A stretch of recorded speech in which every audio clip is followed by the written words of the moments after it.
Greetings, dear ones. I'm Kryon of Magnetic Service.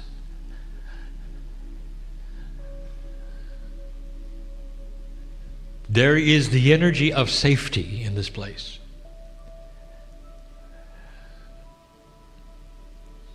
And all the things that follow in this message today are about human beings, old souls who listen and must buy off, that is to say, agree with those things that are literally changing the paradigm of their reality. And so the day has been filled with examples of thinking differently. We have given you message after message since the first of this year, indicating how things are different, asking you to look at something we are calling a recalibration of all things. I speak to you right now in a linear fashion through the experience that my partner has received over the years of intuitively passing the things that I have to say and standing out of the way. You still have his filter. For if channeling is a result of spirituality through a human being, you still have the human being's filter. The culture, the language, the thought processes. Part of channeling is learning to step aside and allow. It has never been a takeover. That would be something you would call possession, and it is not that. It is a meld given in love to pass information, energy, and communication. And I tell you this because in these lessons that we give now, they are difficult to communicate. If you have not experienced a certain kind of reality, then it is difficult to speak about that reality. And yet I do today. I give a message here which is in two parts, but each message is complete by itself.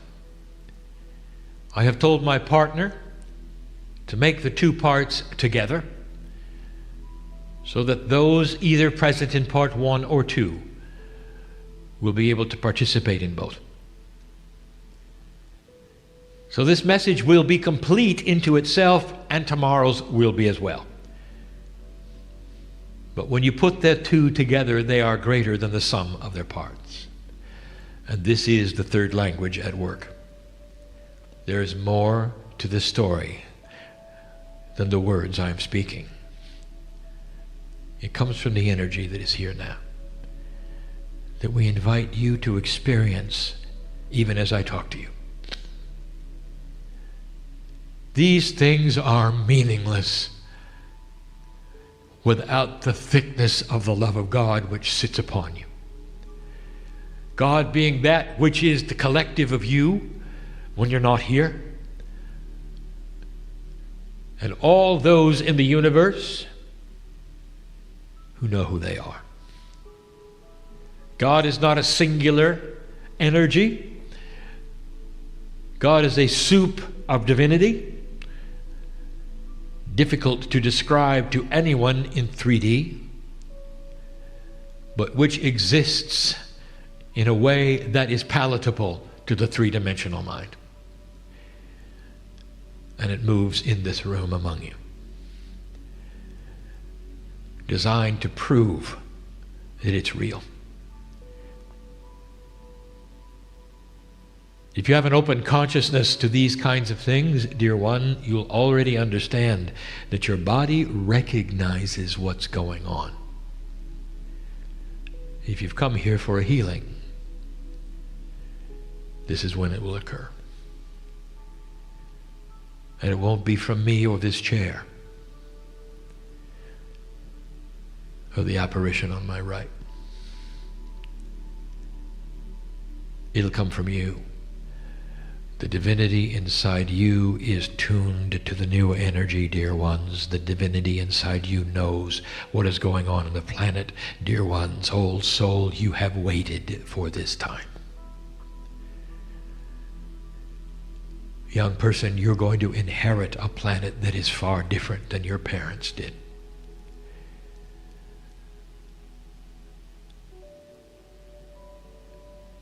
And the energy is afoot for you to start understanding what is before the light worker. I'll call this one the recalibration of self, not to be confused with the recalibration of humanity or the human being, of self, the core of you. Energy is very difficult to define or explain. Often when you talk about energy, it is that which pulsates linearly through the wires in a double-phase system, which is your electricity. And that's not what we're talking about. Energy is not singular information. Energy is not three-dimensional, not the kind we speak of. It is a multi-dimensional attribute all around you of a confluence of earth and consciousness. And it brings about that which you call manifestation. You are born in a certain energy. We speak of the grids of a planet in a certain energy. And it's not well defined.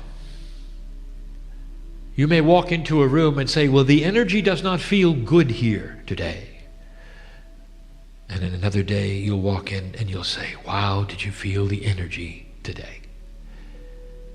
You can even use the word to mean positive and negative things. And so how would you ever define energy? We will say this, what I'm about to give you in the lessons is to say that the energy that you are used to on the earth, whatever that means to you, that you live in, that you work in, that you meditate in, that you worship in, is changing. And this affects what you consider to be normal. And so if we could give you any kind of a measurement, we would say, expect normal to change. And that's hard. For the human being survives knowing where normal is. You have to know. You have to know. For you to walk from A to B, you expect certain things. The air you breathe, the gravity you have, the magnetics that your cells depend upon in the grid. What if I told you that many of those things won't be the same? And the only thing you are aware of as a human being is that it feels different. So let us start by talking about these things which feel different. Here is an example of a recalibration. It's a summary of what we've given before, not long ago, regarding the grids. We told you that the crystalline grid of this planet, an esoteric, invisible, multidimensional attribute, was changing. We told you what it was. It is the memory of humanity. The crystalline grid is therefore linked to Gaia and responsible for that which you call portals and that which you call dark energy even in spots where war has been, for it reflects a memory of what humans have done. That's the crystalline. That's why it's called the crystalline. We told you that. Because the metaphor of anything crystalline is that it holds vibration. And so imagine a grid around the planet that remembers what humans have done. Therefore, in those places which don't feel good, you will have had war upon war, battlefields that you would rather not walk into, light worker, for you feel the misery of death, of fear, of anxiousness. And it stays in the land, and you know it does. Just like there are portals of healing and joy, of what my partner even calls the womb of Gaia, a place where you can go and bathe in the thickness of what the crystalline grid has created that you have put there. And we told you something amazing. We said that human beings are responsible for posturing that grid. What happens to humans is remembered, and the energy goes into the grid accordingly. We told you that there is an attribute that you have figured out, that it must be linear. That is to say, the more bad things happen in one spot, the worse it's going to be. The better the spot, well, the better things happen. And that is a linear remembrance. And we say, how linear of you. For that's not the way it is. For up to this time, dear ones, the earth has remembered non-linearly. Where those have died, where there's been great suffering, the earth remembers it a lot more than the birth of a child. It's responsible for what you call hauntings and ghosts and all of those things, the apparitions that are playing the tapes in the same way. That's the crystalline grid. And we've told you that the crystalline grid is what is measured. When you look at the planet and ask, where is it today? What is its vibration? Based upon what humans are doing and have done. And then we told you that the way the grid remembers is starting to change. And now you have that answer. How can things done in the future change the past? Because what you are doing now is changing the linearity of the grid, and therefore what happens, which is positive in the light, is going to carry a far grander and greater energy to the grid and to the planet and the remembering and the vibration than anything that has ever occurred before. Therefore it overwrites anything that was there called the past. There'll be a day when you can walk into the battlefield and say, I feel nothing. Because there have been humans that have trod this path who were light workers, and every step they took changed the attributes of the field they walk in. And that's out of the purview of your reality. You're not with me on it. You want it to be linear, and it isn't. So we're saying there's a recalibration of self. That is to say, what you expect is real. You couldn't get any more personal than this. Imagine a situation where oil does not float to the top when mixed with water. And you would say, but it always does. It has to. It's molecular bonding, it's density, and it always floats to the top. What if we said there come a day when physics itself may actually alter the reality of everything that you've known? What if oil was closer to the density of water, and therefore it would simply lay there in the middle? And if it did, you would say, that's spooky. you'd say, something is wrong with this. Others would say, well, it's simply a lava lamp. That's a Kryon joke. But you wouldn't understand it. And that's the point. If something could change to the degree that it upsets everything that you expected or knew about, or thought was accurate and true, based upon your survival and what you've learned on the planet, how would you deal with it? Could you recalibrate yourself and say, I understand it used to be one way and now it's another, and move forward? Or would you look at it and say, I wonder when it's going to return to the way it was? And this, dear ones, is the crux of this message. For as the energy on this planet shifts, even the old soul will be tempted to say, it's wonderful, it's good, I love it, I'm going to work with it. And then in their darkest hours, they're going to say, and when will it return to what it was? Because you grew up in an energy where the duality was one way, and now it's starting to be another. And we bring up the point of who the light worker is. The recalibration of self is going to be the recalibration of self-worth. And we've said it briefly before, but the light worker is afraid of the dark, because the dark has beat you up every lifetime, hasn't it?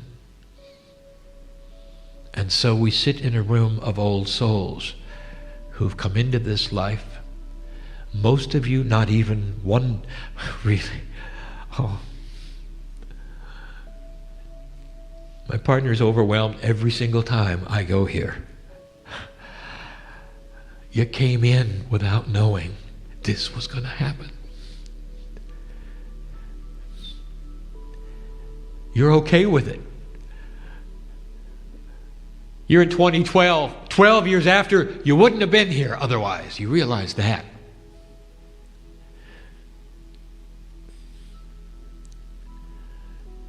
Those were the potentials, those were the fortune tellings of the time. Those were the words of the prophets, that you wouldn't make it. That the millennium would be your undoing, the beginning of the seeds of destruction. That war would take over, plague would do the rest. You can read all about it. It's printed a lot. And that's not where you are.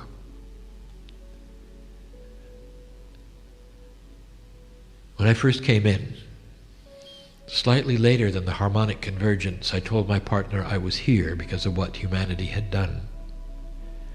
I told my partner I would not have been here otherwise, for there was been nothing to teach, that you would not have made it. Those who were astute, who felt the Kryon energy come in, knew why it was here. A whole group coming to share to humans, to be their cheering section, because they had turned it around.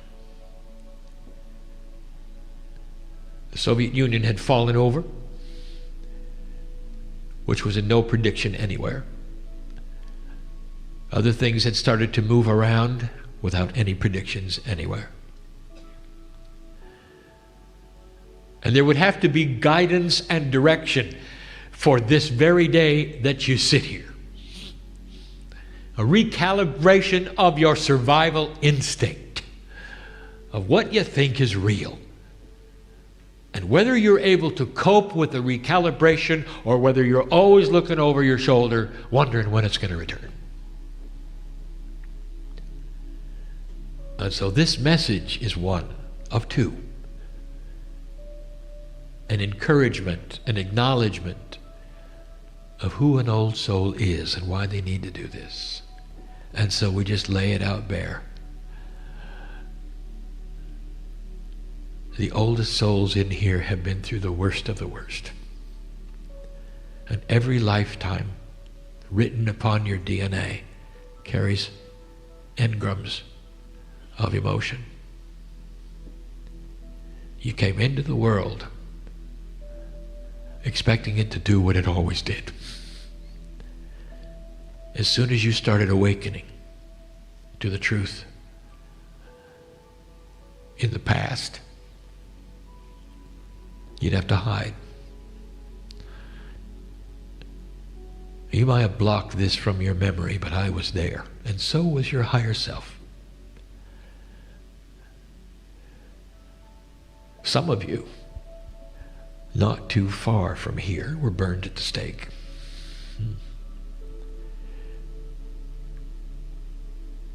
Some of you came back to have it all happen again. How many lifetimes does it take, shaman, before you sit and say, I'm not going to do this again? Or you awaken in a modern society and you say, well, I'm going to go to the meetings, but I'm not going to tell anybody I'm going. So I'm not going to go through that again. Or you're careful who to tell about what you believe, because you're tired of swimming upstream and having the current beat you back against the rocks. Or perhaps you're tired of losing family and friends, or even jobs, because you happen to believe God's inside you. And that is the story of the old soul who was here in the room and listening to these words. And it results in an old soul who comes and stands tall as a light worker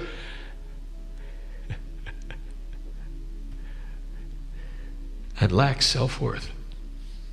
And that's an oxymoron. How can you have a lighthouse that's uncertain of its light? Or whether it's doing anything right? Or whether the waves will come and knock the light out? And that's who is in front of me. Because you're all that way.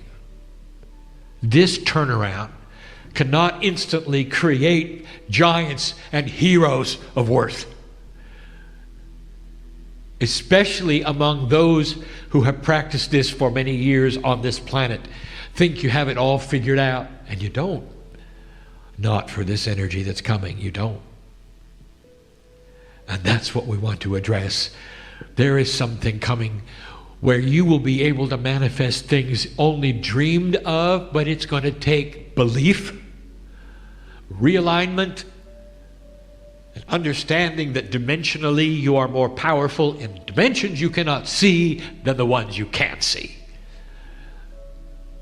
And you weren't taught that in school or by your mother. And that's where we are. And you're going to say, well, what's going to happen, Kryon? Training, practice, intent, design. You're going to have to want to go there. If you do not actively attempt to change, you will always be floating on the surface like the old oil. We use that example because you have an idea of where dark and light goes on the planet. So let's bring this up in a way that you'll understand. Let's talk about that dark and light thing. Yet again, we have given you the information over and over that darkness defined is the absence of light. And yet, what do you do with this? You, in your mythology, have decided it must be intelligent. There has to be a consciousness behind darkness. And because you have decided there is, therefore, you fear it. Never understanding that it will flee from the light. You still don't believe it. Now, there are humans right now saying, wait a minute, Kryon, you mean there's no such thing as evil? I didn't say that.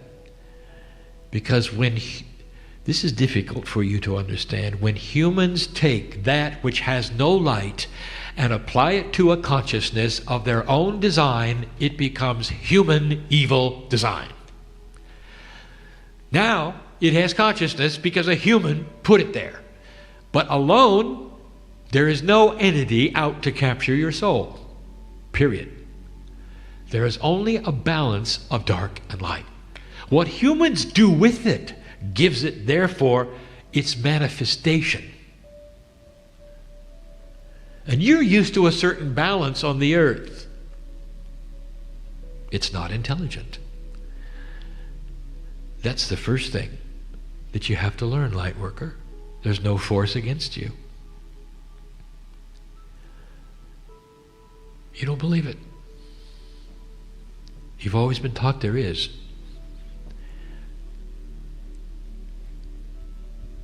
The brighter your light, the less darkness will be around. Oh, Kryon, I love that. How can I make my light brighter? By not fearing the dark. When you fear the dark, you give it your energy, don't you? So what is it you fear? That perhaps you will be in disfavor. That's survival, isn't it? There are so many things here, dear ones, that you're going to have to recalibrate. Who are you trying to please? Light worker. I'll ask you this. If you're trying to please God, you are pleasing God. I wouldn't be here if you weren't.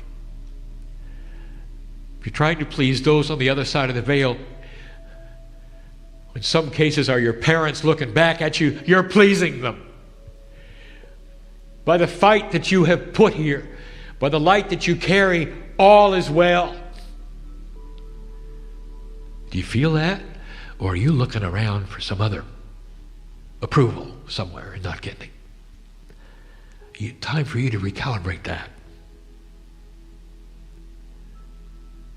There are things you should know about the way you think now and what is going on that's going to change. Kryon, you mean there's not going to be a struggle? Oh, yes, there will be.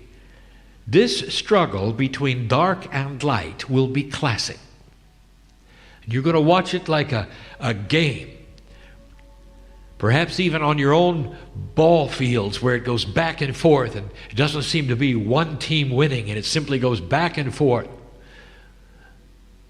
And what will you think about that when that takes place? In your heart of hearts, what are you going to say? Well, we failed. Nothing is happening.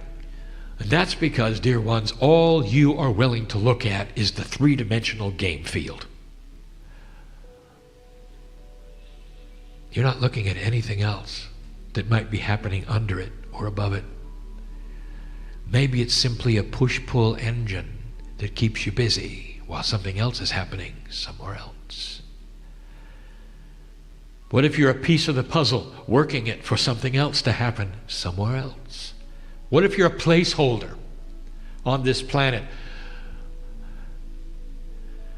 Hard to describe. This is the battle between dark and light. Well, Kryon, if darkness has no intelligence, how does it battle us? Here are some attributes of the darkness I wish to share. Number one, it's dark. Number two, because it's dark, it cannot see what you're doing. It's stupid. And that is your advantage, for you can see everything, and this energy of darkness simply is an energy. Like gravity is an energy, like magnetism is an energy. When you see magnetism work, and you see things come together which are magnetized, do you look at them, give them names and consciousness? Only because they moved from one place to another, attracted to one another? You do not. You say, this is physics, it's energy. It moves here to there, like oil and water. is energy. And oil floats because of its density. It's lighter than water's density. And dark and light have these kinds of attributes. The only difference is, in the new energy, you are a light creator. Therefore, you are changing the density of the planet. You see what I'm saying? Therefore, the balance of dark and light moves accordingly. It's not smart. It moves out of the way because you were there. And if you don't believe it, you're always going to be tiptoeing around, wondering if the dark is going to get you. Oh, dear light worker, this is the message of today's channel. And tomorrow, I'm going to itemize some of the things that you will see that are dark. But the biggest one is, what are you going to do with it? Although darkness is not intelligent, it is still a balancing force. Therefore, you can expect it to have an effect.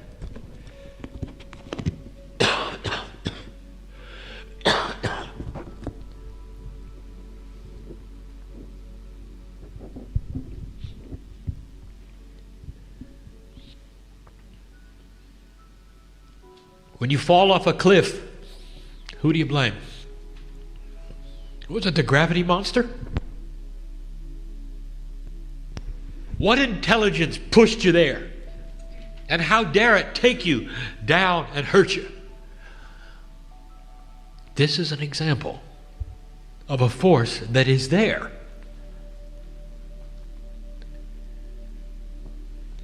But unlike gravity, dear ones, this particular balance on the planet is a multi-dimensional, elastic, dynamic thing. It has been the same way for eons, and now it's not. It is moving accordingly to the energy that you have chosen to create. It is your fate. But unless you readjust to your power, nothing's going to happen. Are you going to simply wait for the young people to do it? And if you do, it may still happen, but it's going to take a lot longer. And so we close this message with this advice. Be circumspect with what you think things are, because the way they are may be much different, and you may have so much power over those things in your life you feel you've never had power over before. And if you fear anything, darkness has won. And that's the balance we speak of. Difficult to explain this in non-three-dimensional terms. My partner is even sitting here wondering if he's done a good job. And I will say to him, the job has been adequate. The recalibration of the light worker is described as the light worker discovering their real light. That it's there, that it belongs there, that this is their time, that they can turn it on. The darkness will have no chance of existing anywhere around them as long as they illuminate themselves.